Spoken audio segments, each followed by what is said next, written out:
2008 marks an important milestone for the auto industry.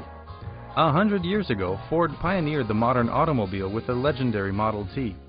While it may not have been the first ever car to be produced, what is affectionately known as Tin Lizzie is undoubtedly one that sparked a revolution in personal transportation, the impact which is still felt today. Ford's Model T was the first vehicle to be produced from an assembly line, which significantly reduced costs and made individual mobility easier. By the way, the original 1908 Model T retailed for about $825. 19 years later, during the final year of production, buyers only had to spend $260 to get their hands on this innovative machine, the new queen of the road. A total of over 15 million units have been manufactured for the US market alone, while an additional 10 million found takers across the world. To celebrate this centennial, over 1,000 Model Ts were gathered in Richmond, Indiana as part of the Ford Tea Party. These vehicles of all shapes, colors, and conditions took center stage alongside members of the Ford family. Whether their Model Ts were carbon copies of the original model or customized, updated variants, the owners were all dedicated car enthusiasts. In fact, most of them own many similar vehicles.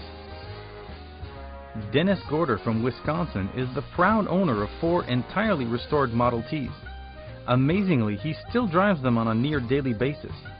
Much to our excitement, he happily agreed to give us a short driving lesson with one of his unique cars. This is a 1926 Model T, so it's equipped with an electric starter, which makes it a lot easier than doing the hand crank. We have some basic controls here. This is your throttle. There is no gas pedal. Up is slow, down is faster. This is your spark advance. You usually have it up where it's retarded to start the car, and you advance it as you go down and the car starts. There's very few gauges in the car. We have one gauge here for the generator that shows that it's charging the battery, and we have a thermometer on the top of the radiator that tells us whether or not the car is getting hot. With the clutch pedal all the way to the floor is low gear, without the emergency brake on, and all the way out is high gear. In the middle is neutral. To stop the car, you put the clutch in neutral and you apply the brake, which is your right-hand pedal.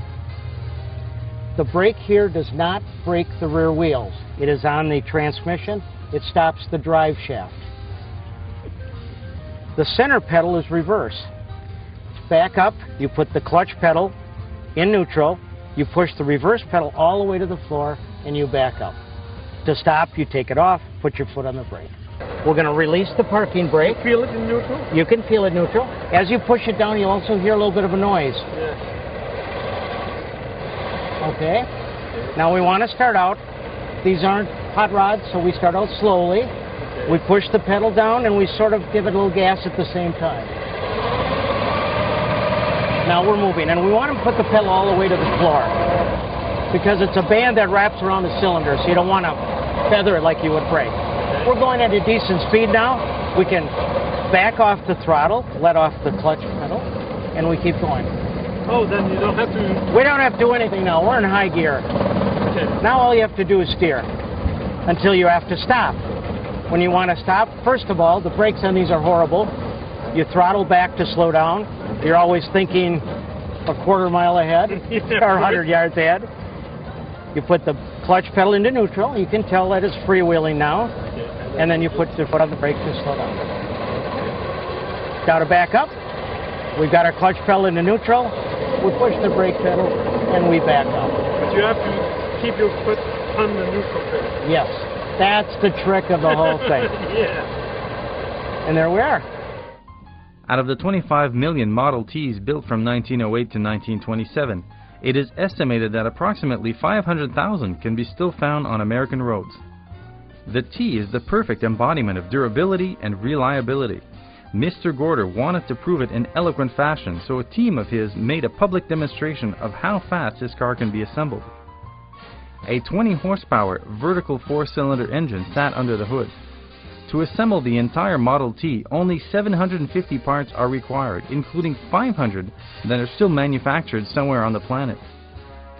The Gorder team completed the challenge in barely 25 minutes, 2 more than their all-time record.